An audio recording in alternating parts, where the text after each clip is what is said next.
So now let's go take a look at basements and crawl spaces. And here we're looking at a foundation wall and the first floor that's above it. And you can see what they've done here again with that Great Stuff foam. It looks like what they've done here is taken some blue board styrofoam and cut it fairly close to the opening dimensions, stuck it in there, and they don't have to do it a very perfect job because this foam is going to fill in any gaps that you would have. So this is a great way to reduce both air infiltration, which is the movement of air through cracks, and to stop those conduction losses, which is the movement of air through a material with this rigid insulation. So rim joists are an area where you can make a big difference in your air infiltration losses, most importantly, and also your conduction losses. Then your basement walls, it's fairly straightforward. You can build a 2x4 wall system, insulate it with fiberglass or cellulose, and then later on, if you can finish off the basement area and have a warmer basement.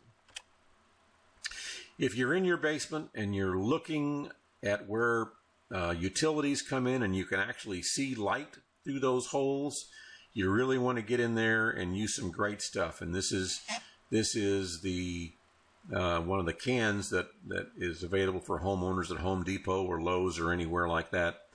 Any hardware store will have this stuff, and you can see he's used it where this electrical conduit is penetrating, as well as where the sill plate, which is what this piece of wood is called, sits on the foundation here, and they've foamed the edge of that so that to stop air infiltration losses.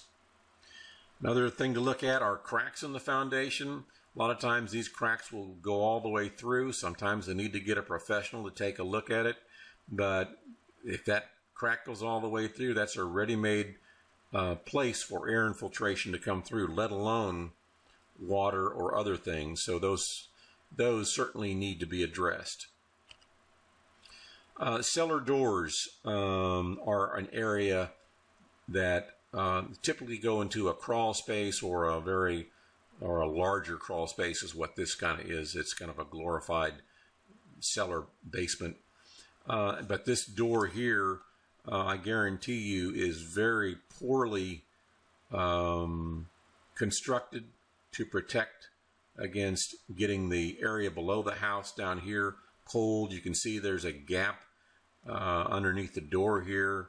So cellar doors to either crawl spaces or cellars are another area on the checklist. And in crawl spaces, you want to make sure that you've got insulation in those areas, because that down there is an unconditioned area.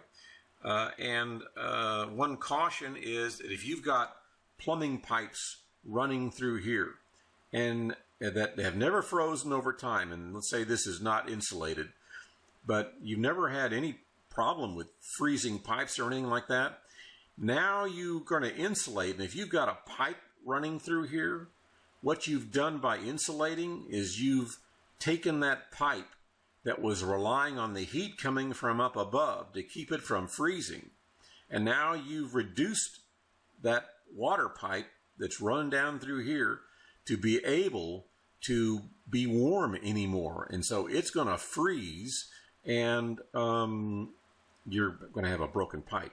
So whenever you can, you may need to take some of those copper pipes and move them up into the cavity and then put the insulation over top of it. So just be aware that you can cause a problem by doing something good. You can cause a problem with your pipes if you insulate and don't protect the pipes that are in there.